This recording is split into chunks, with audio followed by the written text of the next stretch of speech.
मंगलवार को तारीखों का ऐलान, मंगलवार को ही वोटिंग और मंगलवार को ही नतीजे। किसका होगा मंगल, किसकी बनेगी दिवाली? 28 सीटों पर होने वाले उपचुनाव की तारीखों के ऐलान के साथ चुनाव की रणभेरी बज चुकी है। योद्धा भी दोनों तरफ से तैयार है। कांग्रेस की तरफ से 24 सीटों पर स्थिति साफ है। कांग्रेस 4 सीटों पर जल्द ही उम्मीदवारों के नामों का ऐलान करेगी। बीजेपी ने उम्मीदवारों के नामों का ऐलान नहीं किया, मगर 25 सीटों पर बीजेपी के चेहरे भी तय हैं। ये वो चेहरे हैं जो कांग्रेस छोड़कर बीजेपी में शामिल हुए हैं। 3 सीटें जहां विधायकों का असामयिक निधन हुआ है, वहां बीजेपी जल्द ही नामों का ऐलान करेगी। तैयारियां दोनों तरफ से हैं, जीत के दावे दोनों तरफ से हैं।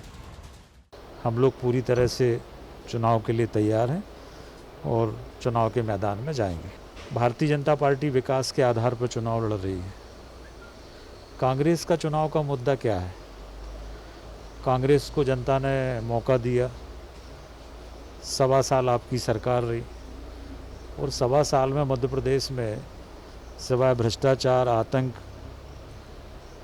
बदले की कार्रवाई, इसके अलावा मध्य प्रदेश में कुछ हुआ नहीं। हम दिवाली के लिए चुनाव नहीं लड़ रहे और एक दिन दिवाली के पटाखे नहीं फोड़ना। हम तो प्रदेश के विकास के लिए, प्रदेश को उन्नति पर ले जाने के लिए, और हम जानते हैं कि उस पटरी पर हमको तेज गति से दौड़ाने के लिए जनमत मिलेगा। हम चाहते थे जल्दी चुनाव हो ताकि परिणाम के रूप में जनता इन ताकतों को मुंह तोड़ जवाब दे सके, जिन्होंने मध्य प्रदेश में लोकतंत्र की हत्या की है, संवैधानिक मूल्यों के साथ खिलवाड़ किया है, जनादेश का अपमान किया। इन गद्दारों को प्रदेश की जनता सबक सिखाना चाहती है। मगर दावे और नतीजों में अंतर होता है। थोड़ा आंकड़ों पर भी नजर डालते हैं कि मौजूदा स्थिति में किसके लिए चुनाव थोड़ा मुश्किल है। विधानसभा की मौजूदा स्थिति यह है कि बीजेपी की 107 सीटें हैं, कांग्रेस की 88, सपा की 1 सीट, 2 बसपा की सीटें, 4 निर्दलीय और 28 सीटें खाली है। बहुमत का आंकड़ा है 116। इस हिसाब से बीजेपी को बहुमत के आंकड़े तक पहुंचने के लिए जीतनी होंगी केवल 9 सीटें, कांग्रेस को पूरी 28 सीटें। सीटों के जीतने पर ही तय होगा कि मध्य प्रदेश का अगला राजनीतिक परिदृश्य क्या रहने वाला है। बीजेपी और कांग्रेस के अलावा जो बाकी दल है, तारीखों के ऐलान के साथ ही उनकी भी सुन लीजिए। हम लोग 15 में से चुनाव 15 सीटें जीते, 15 में सरकार बना लेंगे। 28 में कैसे बन जाएगा, वही तो मैं पूछना चाह रही हूँ। अरे हम 7 में बनावे वाले थे, आप 28 की बात कर रहे हैं। हम लोग 7 थे है कि नहीं? जिसे सरकार बनाने होगी तो वो यही बोलेगा ना कि ठीक है आपकी पार्टी का सीएम रहेगा। हर सियासी दल अपने हिसाब से अनुमान लगा सकता है, सोच सकता है, इसमें बुराई नहीं है। मगर क्या दोनों ही दल चाहेंगे कि बैसाखियों के सहारे सरकार चलाए? ऐसा लगता नहीं। इसीलिए बीजेपी की कोशिश होगी कि वो 15 से 20 सीटें जीते, ताकि कोई गुंजाइश ही बाकी न रहे। और कांग्रेस की कोशिश होगी कि वो 1 दर्जन से ज्यादा सीटें जीत ले। और ऐसा हुआ तो मध्य प्रदेश में 15 महीने बाद जो सियासी नजारा देखने को मिला था, वो फिर नजर आ सकता है। इसीलिए कहा जा रहा है कि यह चुनाव भविष्य का है। नमस्कार, मैं हूं शरद द्विवेदी और हमारा आज का मुद्दा है किसका होगा मंगल। मंगल की कामना तो हम सब करते हैं कि ईश्वर करे तरक्की हो, आगे बढ़ें, सफल हो। लेकिन सफलता सिर्फ कामना से या ईश्वर की अनुनय विनय करने से ईश्वर से ही तय नहीं होती। पुरुषार्थ और कर्म विजय के लिए या मंगल के लिए अभूतपूर्व भूमिका अदा करते हैं। और यही वजह है कि हमेशा कहा जाता है कि ये संसार कर्मवीरों का संसार है। और इस चुनाव में भी गणित भिन्न नहीं है। कर्मवीरों के लिए ही सफलता है और जो जितना अधिक परिश्रम और जनता को लुभाने के लिए अपनी अटूट और अथक मेहनत करेगा, वो इस चुनाव में विजेता के तौर पर उभर कर सामने आएगा। बीजेपी को भी शुभकामनाएं, कांग्रेस को भी शुभकामनाएं।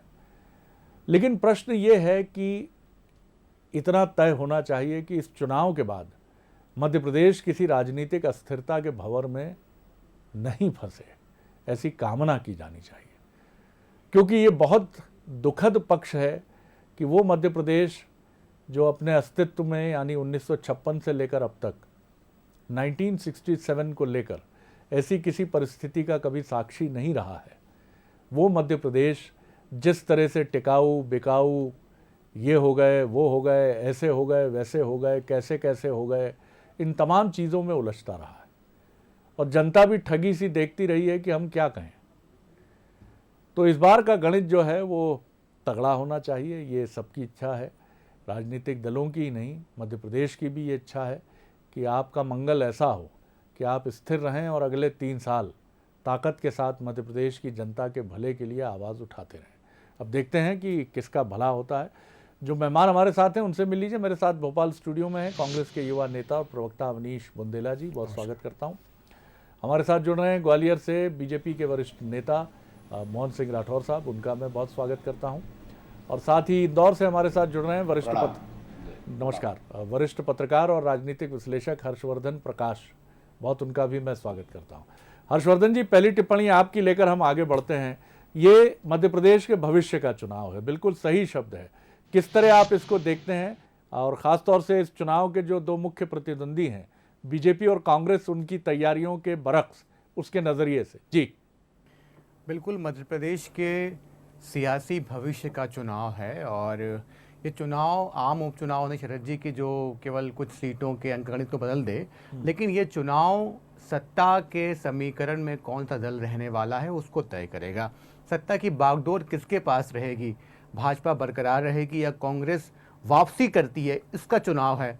और कहीं न कहीं मुद्दों की जो अग्नि जो है इस चुनाव की जलनी शुरू हो गई है। लगातार चुनावी सभाएं तेज़ हो रही हैं। शिवराज सिंह चौहान, कमलनाथ, सिंधिया लगातार अपने अपने रण में उतर चुके हैं और मुझे लगता है कि ये चुनाव ख़ास तौर पर जो केंद्रित होता दिखाई दे रहा है वो किसानों के मुद्दे पे दिखाई दे रहा है। क्योंकि किसान, आप देखें, शिवराज सिंह चौहान जहां चुनावी सभा कर रहे हैं लगातार किसानों की बात कर रहे हैं। कमलनाथ जहां जहां सभा कर रहे हैं वहां वहां किसानों के साथ जो वादा किया था 2 लाख तक के कर्ज माफ़ी का, उसकी बात कर रहे हैं। तो चुनाव के केंद्र में कहीं न कहीं किसान आते दिख रहे हैं और गद्दारी का जो एक जुमला है, मैं कहूँ ये चुनाव गद्दार बनाम गद्दार का चुनाव है। क्योंकि एक तरफ जहां कांग्रेस ये कह रही है कि जो 22 लोग गए थे सिंधिया के साथ बीजेपी के पाले में वो गद्दार हैं, दूसरी तरफ जो भाजपा का दावा है कि कांग्रेस गद्दार है जिसने कि अपने चुनावी वचन पत्र को, घोषणा पत्र को नहीं निभाया और मतदाताओं के साथ गद्दारी की। तो ये चुनाव गद्दार बनाम गद्दार का चुनाव है और यही एक बड़ा कह लीजिए कि कीवर्ड चुनाव का बना हुआ है। देखते हैं इनमें से कौन सा कीवर्ड जनता को लुभाता है या जनता किससे चिढ़ती है और नाराज़ होती है। और ये चुनाव मध्य प्रदेश के भविष्य का इस मायने में भी है कि 2023 में बीजेपी का नेतृत्वकर्ता कौन होगा और कांग्रेस का नेतृत्वकर्ता कौन होगा। क्या ये अरुण यादव होंगे कांग्रेस की तरफ से, जयवर्धन सिंह होंगे, जीतू पटवारी होंगे या अरुण यादव होंगे। और क्या ग्वालियर चंबल अंचल से मोहन जी हमारे साथ हैं, यह आवाज़ें उठेंगी कि अब की बारी सिंधिया जी की पारी, क्या ये आवाज़ उठेगी ग्वालियर से? ये सारे सवाल भी बहुत महत्वपूर्ण हैं क्योंकि ये चुनाव आगे मध्य प्रदेश की बीजेपी और कांग्रेस की राजनीति की दशा और दिशा को भी एक अहम रूप से तय करेगा। मोहन जी, सहमत होंगे आप? बहरहाल ओवरऑल चुनाव अब सामने आ गए हैं, रणभेरी, बिगुल, तुरही सब बच चुकी है, क्या कहेंगे? जी मोहन जी। जी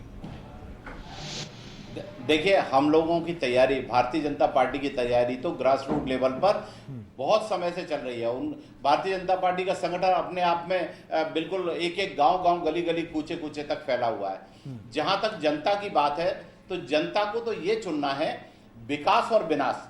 जनता ने 1.5 साल में कांग्रेस के राज्य में विनाश देखा, विकास पूरी तरह से रुक गया था। जनता विकास चाहती है। विकास कौन करेगा? विकास करेगी जो पार्टी आज सत्ता में है। माननीय मुख्यमंत्री शिवराज सिंह जी के नेतृत्व में जो भारतीय जनता पार्टी की सरकार है वही विकास कर सकती है। क्योंकि ये निश्चित है कि अगले आने वाले समय में 2023 के पहले भारतीय जनता पार्टी की सरकार रहेगी। क्योंकि जैसा कि आपने बताया 28 सीटें चाहिए कांग्रेस को जीतने के लिए, जो इस दुनिया का सबसे असंभव कार्य है।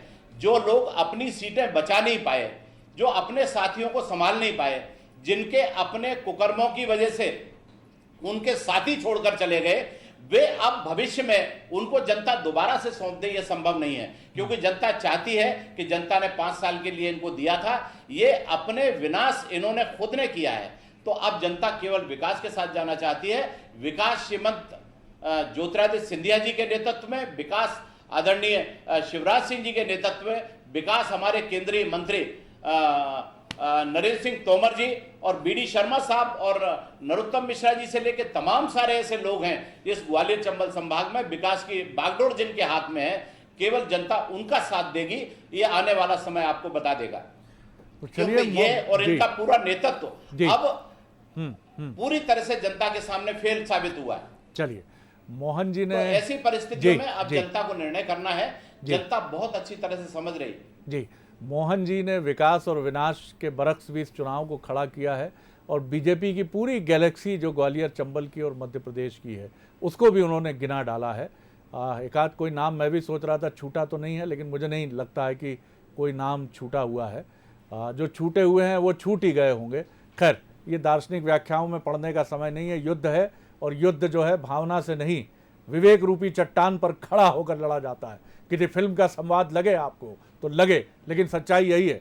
बुंदेला साहब जी क्या कहेंगे सर? देखिए सर, ये चुनाव जो है, ये बात तो निश्चित है कि मध्य प्रदेश के भविष्य का चुनाव है, क्योंकि ये चुनाव कुछ हद तक, काफ़ी हद तक पूरे देश में अपने आप में एक अलग तरह का चुनाव है। कभी ऐसा नहीं हुआ कि 28 सीटों पर उपचुनाव हो। और आपने बड़ा अच्छा सर अभी हाल विश्लेषण किया राठौड़ साहब की बात का कि हम तो सिर्फ एक ही नेता की बात कर रहे हैं कि आदरणीय कमलनाथ जी के नेतृत्व में हमारी फिर से सरकार बनेगी। बड़ा अच्छा संजोग है कि आज मंगलवार है और जिस दिन वोटिंग होना उस दिन भी मंगलवार है। हमारा आज का विषय भी मंगल है और जिस दिन रिजल्ट आना उस दिन भी मंगलवार है। और हमारे नेता, हमारे पूर्व मुख्यमंत्री आदरणीय कमलनाथ जी भी हनुमान जी के परम भक्त हैं। तो हम तो ये मानते हैं कि ईश्वर हमारे साथ है और समय हमारे साथ है, जनता हमारे साथ है। क्योंकि आपने शरद जी में देख रहा था, आपने राठौड़ साहब की बात का बड़े अच्छे से विश्लेषण किया कि उन्होंने कई सारे नेताओं की, मतलब कुछ मैं भी सोच रहा था 2-3 और छूट ना जाए। ये दर्शाता है कि भारतीय जनता पार्टी में गुटबाजी चरम पर है। जो गुटबाजी पहले सिंधिया जी के होने पर कांग्रेस में अक्सर कहा जाता था कि कांग्रेस में गुटबाजी, आज वो गुटबाजी आप खुद देख रहे हैं शरद जी, आपने खुद आपके चैनल की स्क्रीन पर हमने सुना, पूरी जनता ने देखा कि वो गुटबाजी चरम को इतने सारे नेताओं के नाम उनको गिनाना पड़े। सीधा बोलते कि विकास तो हमारे आदरणीय शिवराज जी के नेतृत्व में है, तो ये बोलना चाहिए था। और सबसे बड़े शरद जी, आज जनता इस बात को भी समझ रही है कि अगर उपचुनाव नहीं होते तो शायद कोरोना का इतना बुरा हाल नहीं होता प्रदेश में। जो 1 लाख के आसपास, 1 लाख के ऊपर हम पहुंचे हैं, सबको मालूम है। हम इस बात को स्वीकार करते हैं कि निकलना पड़ता है राजनेताओं को, जिसके कारण कोरोना बहुत स्प्रेड हो रहा है। तो ये जनता को मालूम है। और सबसे बड़ी बात, इनकी क्या तैयारियां हैं। ये अपने आप को कैडर बेस्ड पार्टी कहा करते थे। कैडर तो शरद जी कहीं बचा नहीं, क्योंकि जब आप 15 माह के भूतपूर्व विधायकों को मंत्री बना सकते हैं और आपके यहाँ जो 5-5, 6-6 बार के विधायक जिन्होंने पूरा अपना जीवन दे दिया भारतीय जनता पार्टी को, वो बेचारे घर बैठे हैं जय विश्नोई जैसे, तो उससे साफ जाहिर होता कैडर आपके यहाँ कहीं नहीं है। और सबसे बड़ी बात आप देखिए, आपके यहाँ अब तक हम तो 24 सीटों पर प्रत्याशी घोषित कर चुके हैं। आप चलिए और छोड़िए, हमें मालूम है आपके 22 प्रत्याशी तो लगभग तय हैं, आप बोलते हैं, लेकिन फिर घोषित तो करिए जनाब। और सबसे बड़ी बात, जो 2 लोग चुनाव के पहले, सरकार गिरने के पहले जो लोग परलोक सिधार गए थे, एक जौरा सीट के विधायक, एक आगर सीट के विधायक, वो प्रत्याशी भी भारतीय जनता पार्टी अब तक घोषित क्यों नहीं कर पाई शरद जी? मेरा ये सवाल है भाजपा से। जी चलिए, बुंदेला साहब भी कुछ प्रश्न अपने पीछे छोड़ गए हैं। पहला सवाल तो ये है, मैं हर्षवर्धन जी की तरफ ही जाऊंगा कि क्या दिग्विजय सिंह जी की भूमिका इस चुनाव में नहीं है? क्या जयवर्धन जी की भूमिका नहीं है? क्या अजय सिंह जी की भूमिका नहीं है? क्या अरुण जी की भूमिका नहीं है? क्या डॉक्टर गोविंद सिंह जी की भूमिका नहीं? और ये चुनाव सिर्फ कमलनाथ जी के इर्द गिर्द है? एक बड़ा प्रश्न ये है। और क्या उनकी बात से मैं ये भी समझ पाया कि क्या ज्योतिरादित्य सिंधिया जी के जाने के बाद कांग्रेस में गुटबाजी समाप्त हो गई है, अब एक ही गुट है, कमलनाथ गुट? क्या कहेंगे हर्षवर्धन जी? देखिए, ये बहुत ही सर्वमान्य तथ्य है शरद जी कि गुटी राजनीति और अंदरूनी राजनीति कांग्रेस की पुरानी तासीर का हिस्सा रही है और वो रहेगी हमेशा। तो इस बात को ये मान लेना कि साहब कांग्रेस में गुटबाजी सिंधिया के बाद ख़त्म हो गई, ये सही नहीं होगा मेरे हिसाब से। लेकिन हाँ, अभी कांग्रेस के संगठन पे पूरी तरीके से कमलनाथ की छाप दिखाई देती है। पूर्व मुख्यमंत्री वे हैं, वे कांग्रेस के अध्यक्ष हैं प्रदेश में, वो प्रतिपक्ष के नेता हैं विधानसभा में। तो कमलनाथ की छाप, और ये पूरा चुनाव कांग्रेस जो है कमलनाथ के चेहरे पे ही लड़ रही है। लेकिन हाल की सांवेर की सभा में सिंधिया ने एक बड़ा दावा किया कि कमलनाथ का चेहरा सिर्फ आगे है और अगर आपने कांग्रेस को वोट किया तो कहीं ना कहीं पर्दे के पीछे दिग्विजय सिंह एक बार फिर मुख्यमंत्री बन जाएंगे।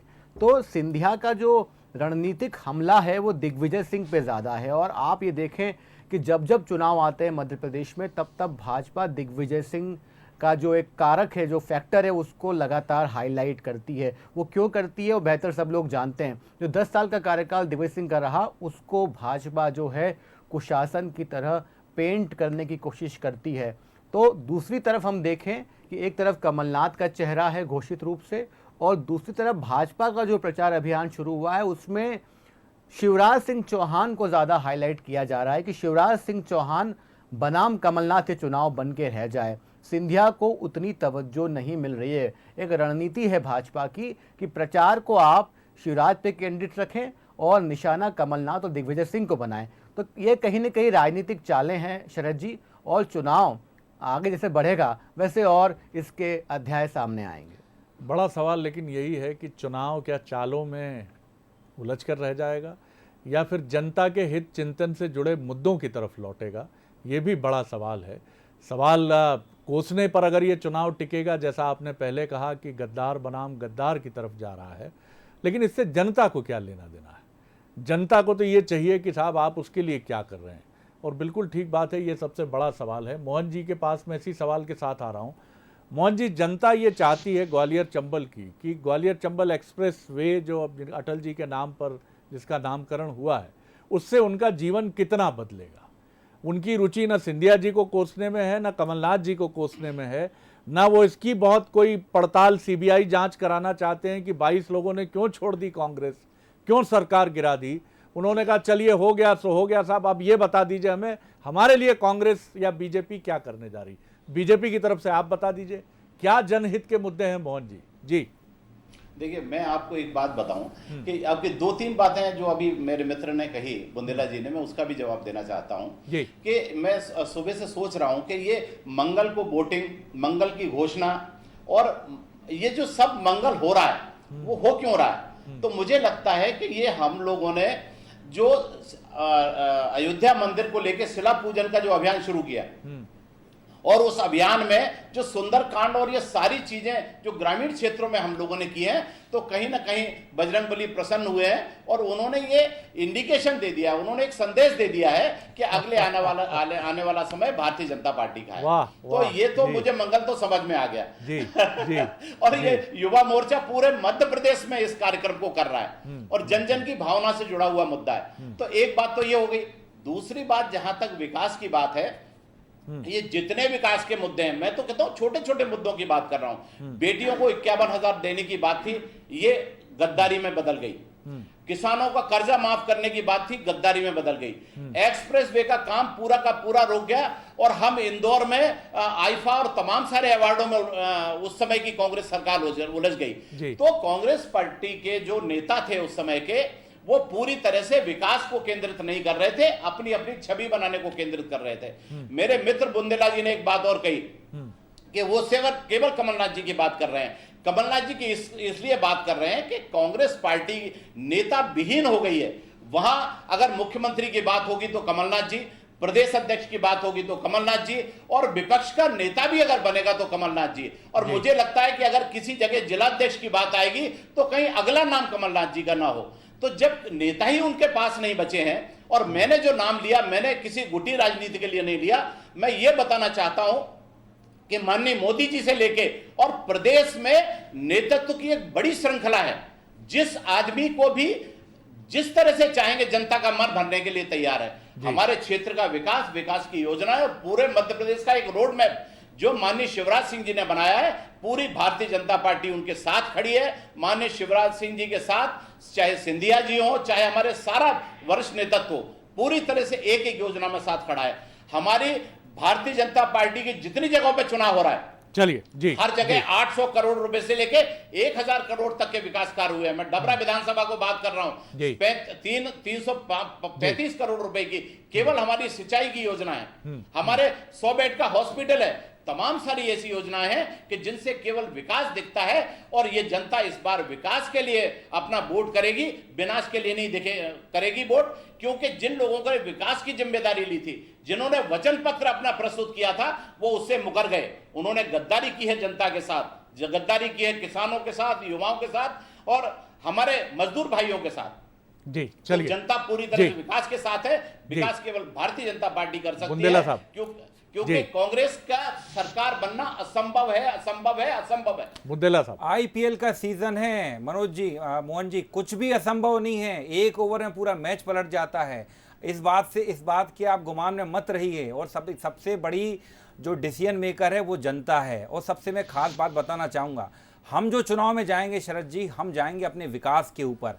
यही पहले कहते थे कि हमने किसानों का कर्जा माफ नहीं किया। इन्हीं के कृषि मंत्री कमल पटेल जी ने विधानसभा के पटल पर यह स्वीकार किया कि हाँ 26,95,000 किसानों का कर्जा माफ हुआ है, 11,643 करोड़ रुपए कर्जा माफ हुआ है। हम जाएंगे जनता के बीच में शरद जी, 100 रुपए में 100 यूनिट बिजली हमने दी। हम जाएंगे जब हमने 28,000 से 51,000 रुपए बहु बेटियों की शादी विवाह में हमने जो देना स्टार्ट किया, हम उसके ऊपर हम जाएंगे। उसके ऊपर जब पूरे देश में जब बेरोजगारी सर चढ़कर बोल रही थी, मध्य प्रदेश में रोजगार के अवसर बढ़े थे 2.84% से। इस तरह के कई मुद्दे हैं जिन मुद्दों पर हम जाएंगे उस मुद्दों पर कि हमारे समय में किसानों की आत्महत्या रुक गई थी। हम जाएंगे उस मुद्दों पर हमारे समय में बहु बेटियों के साथ अत्याचार बलात्कार कम हो गए थे और आज फिर से बढ़ गए। रोज गैंगरेप की घटनाएं सुनाई पड़ती हैं। कई सारे मुद्दे भारतीय जनता पार्टी को लगता है कि अपने आप में कि असंभव है। तो मैं एक बताना चाहूंगा, मैं ही स्वीकार करता हूं मुश्किल है लेकिन असंभव नहीं है। हर कुछ संभव है, क्योंकि मैंने पूर्व में भी कहा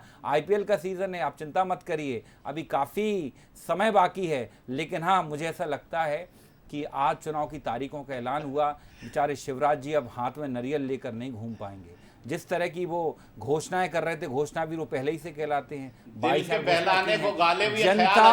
जनता जानती है मोहन जी राठौर साहब कि शिवराज जी की बातों में सिर्फ बातों का क्या, उनकी बातों को कोई सीरियसली नहीं लेता है। खुद उन्हीं के पार्टी के कई सारे नेता अच्छा है, कुछ दिन बहला दीजिए अपने दिल को। सर कृपया करके मुझे बोलने दें। मैं वही बता रहा हूं कि जनता भी जानती है कि शिवराज सिंह चौहान जी की बात का कोई वजन नहीं है। अगर ऐसा होता आप प्रत्याशियों की सूची घोषित नहीं कर पाए, क्योंकि आपके यहाँ भयंकर सिर फटवल होने वाला है, घमासान होने वाला है। अभी तो कई सारे लोग आपकी पार्टी छोड़ने वाले, जैसे ही आप टिकट की सूची जारी करेंगे कई सारे चेंजेस होने वाले हैं आपकी पार्टी में। इसलिए आज तक आप सूची भी जारी नहीं कर पाए।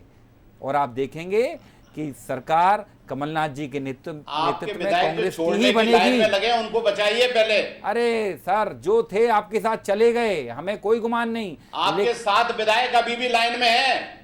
ये अगर आपको ऐसा लगता है, ये आप मतलब आप स्वीकार कर रहे हैं कि आप लोकतंत्र की हत्या करने में विश्वास करते हैं। आप स्वीकार कर रहे हैं, ऑन स्क्रीन स्वीकार कर रहे हैं कि 7 विधायक आपके भी लाइन में है। मतलब आप कहीं ना कहीं खरीद फरोख्त कर रहे हैं, हॉर्स ट्रेडिंग आप कर रहे हैं। ये साफ आप स्वीकार कर रहे हैं राठौर साहब। ये आपने सिद्ध कर दिया है जो हम लोग कहते आए हैं कि भाजपा लोकतंत्र में यकीन नहीं करती है। आपने आज इस बात को चरितार्थ कर दिया। बंसल न्यूज जैसे बड़े प्लेटफॉर्म पर आपने चरितार्थ कर दिया। आपके नेता में आपके विधायकों का यकीन नहीं है, ये आपको लगता है। चलिए मैं कंक्लूडिंग रिमार्क लेता हूं। के नेता में विश्वास नहीं है। कंक्लूडिंग रिमार्क लेता हूं। संभाल के तो रखना चाहिए साहब, चुनाव का मौसम है, हर व्यक्ति अपने नेताओं को संभाल कर रखे, क्योंकि मध्य प्रदेश की रफ्तीली राहें इतनी फिसलन भरी हो गई हैं कि एक कदम रखा और फिसल के कहीं इधर कांग्रेस की तरफ तो कहीं इधर बीजेपी की तरफ। हम लोगों को डर लगता है कि भैया पता नहीं क्या हो जाए, कल की खबर की हेडलाइन क्या हो। हर्षवर्धन जी, कंक्लूडिंग बहुत कम वक्त है मेरे पास, 30 सेकंड में एक जवाब चाहूँगा आपको। क्या लगता है आपको, लोग क्या सोच रहे होंगे? अब तो मंगल मंगल मंगल ही है, और लोकतंत्र में चुनाव से बेहतर मंगल क्या हो सकता है? लेकिन ये मंगल हो, दंगल में ना बदले, क्या कहेंगे जी? देखिए, मंगल तो है शरद जी, और दंगल भी शुरू हो गया है, सियासी दंगल। लेकिन ये चुनाव एक तरीके से जनता के लिए भी सवाल खड़ा करता है कि वो मध्य प्रदेश की सत्ता किन लोगों के हाथों में सौंपना चाहती है। और जैसा कि मैंने पहले कहा, बहुसंख्यक सीट्स जो हैं वो ग्रामीण इलाकों में हैं, और अभी मध्य प्रदेश ने भारी वर्षा और कीटों का प्रकोप झेला है। ख़ास तौर पे सोयाबीन की फसल बर्बाद हो गई है। तो इस चुनाव की जो चाबी है, सत्ता की चाबी है, किसानों के पास है, और किसान और ग्रामीण ही अगला मुस्तकबिल जो प्रदेश का है वो तय करेंगे। बिल्कुल आपने ठीक कहा, और वही मुस्तकबिल तय करेंगे और यही सबसे महत्वपूर्ण बात है। लेकिन बड़ा दिलचस्प एक दोनों ही राजनीतिक मेहमानों की तरफ से एक टिप्पणी आई है।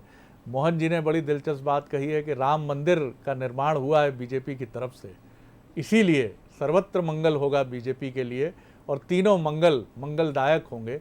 वहीं कांग्रेस की तरफ से बुंदेला जी का दावा है कि अनन्य हनुमान भक्त हैं जय कमलनाथ हनुमान जी, ज्ञान गुण सागर, और इसीलिए मंगलवार के दिन चुनाव की घोषणा, मंगलवार के दिन मतदान, मंगलवार के दिन नतीजे, इसलिए हनुमंत के प्रिय कमलनाथ जी के लिए या कांग्रेस के लिए मंगल होगा। तो देखते हैं, अब यहाँ ऐसा ना हो कि दोनों ही राजनीतिक दल हनुमान जी और राम जी के बीच में कोई तनाव का कारण बन जाए, क्योंकि राजनीति लेकिन दोनों ही अद्भुत हैं। एक मर्यादा पुरुषोत्तम है और एक की सरलता और विनम्रता की कोई सानी नहीं है। वो भी मुस्कुरा रहे होंगे और देख रहे होंगे, अब वो तो अंतर्यामी है, वो तो जान ही रहे होंगे कि किसका मंगल होगा। लेकिन मंगल उसी का होगा जो पुरुषार्थी होगा, जो कर्मवीर होगा, जो जनता के प्रति अटूट और एकनिष्ठ के भाव के साथ आगे बढ़ेगा। और इसके लिए आप दोनों को हम मंगल की शुभकामनाएं बीजेपी और कांग्रेस को देते हैं। बहुत धन्यवाद, बहुत सहिष्णुता से आपने चर्चा की। धन्यवाद मोहन जी, धन्यवाद बुंदेला जी और धन्यवाद हर्षवर्धन जी। बने रहिए बंसल न्यूज़ पर। नमस्कार।